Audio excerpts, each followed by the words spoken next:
Ariel a fait de la Kabbalah, et toi ?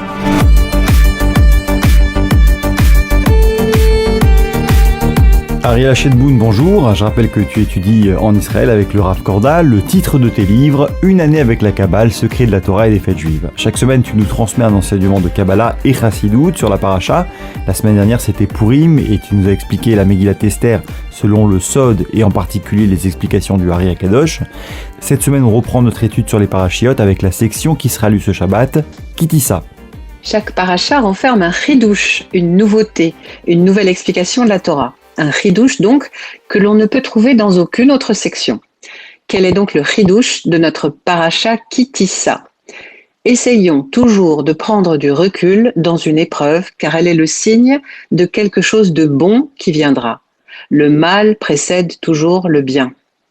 La paracha Kitissa nous parle de montée, d'élévation, celle que représente le don des secondes tables de la loi par rapport aux premières tables. La tradition ésotérique nous enseigne que les secondes tables de la loi, c'est-à-dire la Torah orale, émanent de l'essence de la sagesse divine. On sait que sur les 2 séries de tables ne furent écrites que les 10 commandements à chaque fois. Les tables dans leurs 2 versions sont donc exactement identiques et profondément différentes. Quelles sont ces différences ? Les premières tables sont écrites par Dieu et proviennent du monde divin de l'émanation. Les secondes sont écrites par l'homme, en l'occurrence Moïse. Moshe Rabbeinu a dû monter pour aller chercher les secondes tables de la loi. Sa retraite spirituelle a duré 40 jours, soit une gestation de l'âme pour parcourir tous les mondes divins jusqu'au monde de Bria, en revenir avec la Kabbale et faire en sorte que nous puissions y comprendre quelque chose. Alors il existe plusieurs niveaux de lecture à propos de ces jours, du nombre des jours. Les sages sont partagés, il y a comme toujours plusieurs avis et ça demande à être développé. Mais revenons à cette montée de Moïse, on parle d'élévation. Si l'on parle d'élévation, c'est parce qu'il y a eu auparavant une chute. Laquelle ? La faute du veau d'or. Une faute terrible mais prévue et nécessaire. Le livre du Zohar raconte en effet que le veau d'or a été désiré et réalisé par le Erev Rav, la tourbe nombreuse, c'est-à-dire les Égyptiens nouvellement convertis qui sont sortis d'Égypte en même temps que les Hébreux. Moïse les avait en effet laissés accompagner le peuple des Bnei Israël car il portait l'âme de Abel. Celui-ci, dit la Kabbale, avait été touché par le venin du serpent de la faute d'Adam. C'est un peu compliqué tout ça. Certes, dans une moindre mesure que son frère Caïn, mais atteint tout de même dans son inconscient. Le but de Moïse était donc de transformer le Erev Rav pour faire son tikkun, sa réparation à Abel, ceci afin que le mal qui nous fait chuter soit aussi celui qui fait advenir la délivrance. La paracha Kitissa nous parle donc d'élévation.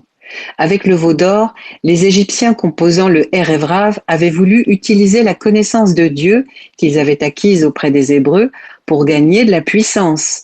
Alors que représente le veau d'or dans la pensée juive profonde ? Le veau d'or symbolise l'âme animale et son impérieux désir d'avoir du plaisir dans ce monde matériel. Un désir qui avait disparu avec le don de la Torah car nous sommes tous morts au mont Sinaï, tellement le plaisir a été intense de recevoir cette Torah, dit la tradition. Et il a fallu nous ressusciter. En emmenant avec lui le Erev Rav, Moïse a donc travaillé à ramener la mémoire de l'humanité précédente, celle d'avant le don de la Torah, cette humanité imparfaite, âme divine et âme animale liées ensemble. Moshe Rabbeinu voulait ainsi intégrer le Erev Rav au peuple juif pour que celui-ci soit confronté à son inconscient, c'est-à-dire à son âme animale, autrement dit au désir de plaisir. Les tentations physiques nous ont été rendues avec le Erev Rav et grâce à la faute du veau d'or. Alors c'est intéressant, tu utilises le mot grâce, tu dis grâce à la faute du veau d'or, au lieu de dire à cause du veau d'or. Est-ce qu'il n'y aurait pas ici un secret caché par la tradition ésotérique à propos du Nefesh Abahamite, l'âme animale ? Il faut savoir que la mission du peuple juif, c'est justement de contenir, de maîtriser et de perfectionner les 4 éléments qui sont liés à l'âme animale. Les 4 éléments, ce sont la poussière, l'eau, l'air et le feu. Alors on se souvient que la poussière représente la paresse, la lourdeur d'esprit, la lenteur, l'eau représente le goût pour les plaisirs physiques, l'air c'est la futilité, les activités vaines, et le feu c'est la colère, l'orgueil, l'impatience. Autrement dit, les plaisirs doivent être vécus, mais canalisés et toujours dirigés vers le bien. C'est ainsi que notre âme animale peut elle aussi, comme notre âme divine, s'élever, s'épanouir et rayonner.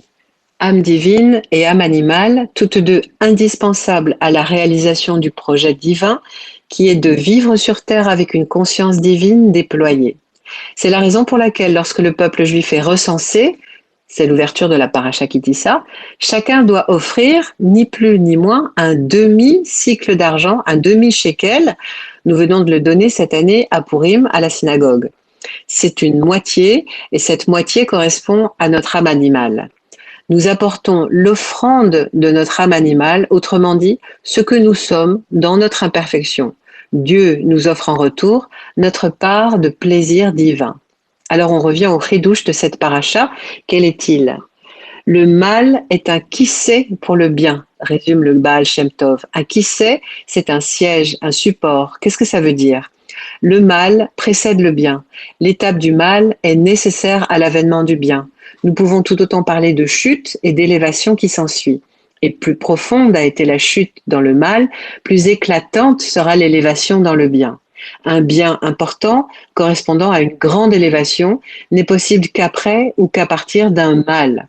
Alors chute, déchéance, faute, mais également souffrance, à titre personnel ou à titre collectif pour l'ensemble du peuple juif.